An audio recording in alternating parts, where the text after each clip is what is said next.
this is what happens when you take the braids apart and you grow one of them that's got such great movement. Actually not sure exactly what this is, but it's doing really well in this tiny little pot. Been there root bound for a long time.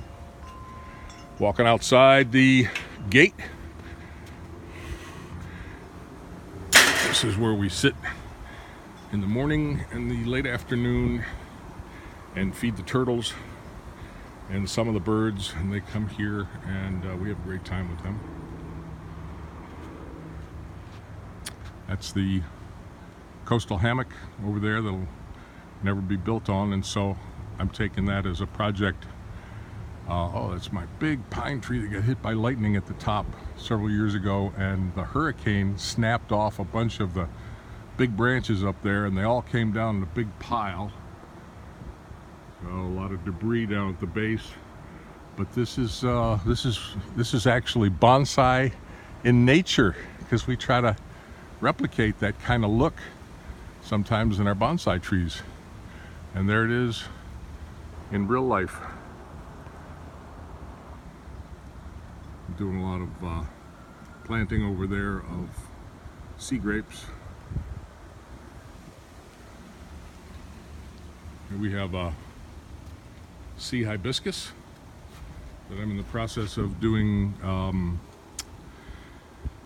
leaf reduction, where I take off the largest leaves. This is one that needs to come off, and another one needs to come off. The largest leaves you take off, and then over time it produces more smaller leaves, because believe it or not, the tree knows it needs a certain area of leaf for sufficient photosynthesis, and if you take the biggest ones off, it will somehow know to produce a larger number of little leaves to equate the amount of surface that it needs for photosynthesis. Easy for you to say. All along here we've got a little area for planting some more, or displaying some more of my bonsais. This is a Green Island Ficus. It's very mature now. Got a lot of air roots. This is a type of like I saw a snake down there, but I don't. It's not moving, so it's okay. Air layering this special type of a sea grape, which I don't know what the name of it is, but I've had this air layer on here for about a year, and I should take it off, but the thing's doing all right. Here's one I killed. This is it'll come to me. I'm old. A lot of cuttings.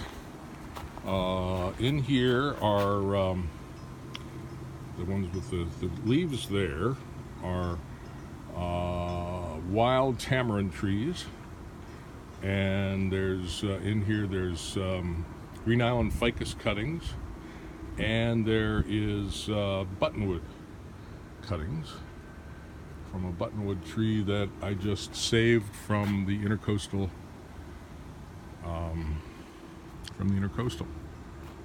a few weeks ago. Here's something this is a combination of three different there's a white, an orange, and a purple bougainvillea in there, and I had just stuck some cuttings several years ago in one pot just to kind of, didn't know what to do with them, stuck them in there. I left them in. I really like the way the combination looks. A bunch of other boogies here that are in various stages of development. I just defoliated this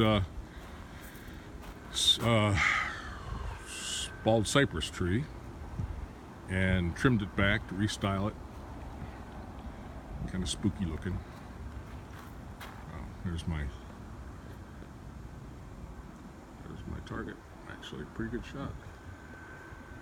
And a bunch of stuff over there. That's like It's not really a graveyard, but it's kind of like a hospital. Got a bunch of stuff I haven't planted yet, working on. Camellia that I just defoliated and repotted. Got it sitting next to my fire pit, so if it doesn't behave, you know where it's going. I'll put some in there. It's a red bougainvillea that I was going to do as a bonsai, but I might just let it be, go au natural. This is was a gift from Pat. She passed away, and Madagascar palm, really cool. This is a purple boogie that I saw one day in my travels around the neighborhoods, and I really liked the way the movement it had, and so I knocked on the lady's front door and I asked if I could buy it, and she said yes, and here it is, planted in the ground. Got it running up over these rocks, and gonna create a really nice tight head here. So I know this is a lot longer than I had the other day. I've been burning some of the wood that came out of the big pine tree that was hit by lightning. This is a Frangipani that I picked up from a nearby nursery that went out of business because the guy died, and so I chopped it way back, and it's got a very weird base because it was in a plastic pot or something laying on the ground, and it grew underneath or into the weed cover in the nursery, and it made that weird, looks almost like a turd, but it's really cool, and it's a very beautiful hot pink. There's a little Ficus cascade style. Working on a this is all trash I pulled out. This is all beat up from the hurricane, but this is a cutting, a banyan air root that I took out of the big banyan tree. I've done some videos on it, and now because it doesn't produce branches on its own, you have to have the horizontal branch that it grows from. But so I've got some whips that I've done, 3 of them so far. I don't know how many more I'll do. There's some extra whips at the bottom, but this is thread grafting 101. This is a Cycad tree. It got a little beat up in the hurricane. It's got a bunch of pups, and I hope I haven't ruined the pups, but I've tried to take them out with my Sawzall, but they're so sharp and difficult to work with that I've just decided to cut back a bunch of them, leave some just in case I'm wrong in how I'm doing this, and take out these bases, these pup bases, with the saw and the Sawzall, see if I can't transplant them. Buttonwood. Hoo, hoo, hoo. Yeah. That's a beautiful buttonwood. I love this thing. And it's very healthy. It's growing. Martha says the leaves that turn red and fall off, it just indicates that it's growing. It's nice and healthy. And look at that base. Great Nabari. Some more purple bougainvillea along the wall. Oh, this is a cone that this is kind of cool. This is a cone, male cone, from this Cycad tree. That's a male cone. Let me show you what a female cone looks like. Got one of those over here. This is cool. When I saw this, this is very ancient looking. Look at that. Look at the color on that thing. Isn't that gorgeous? So that's, I think that's the female cone, and the other one was the male cone. Because the tree's coming, and it's not a palm tree, and it's not a fern, it's cycad. I did some reading. Thank you to David Delaney, who lent me a book.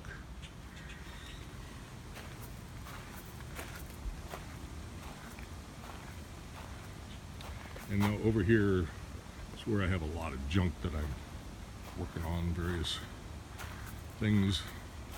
Three-legged dog, oak tree. Don't know what I'm gonna do with that. Got a really, really beat up purple bougainvillea vine slash tree, tree slash vine that got cheap, and I'm gonna nurse it back to health, and I think it's healthy anyway.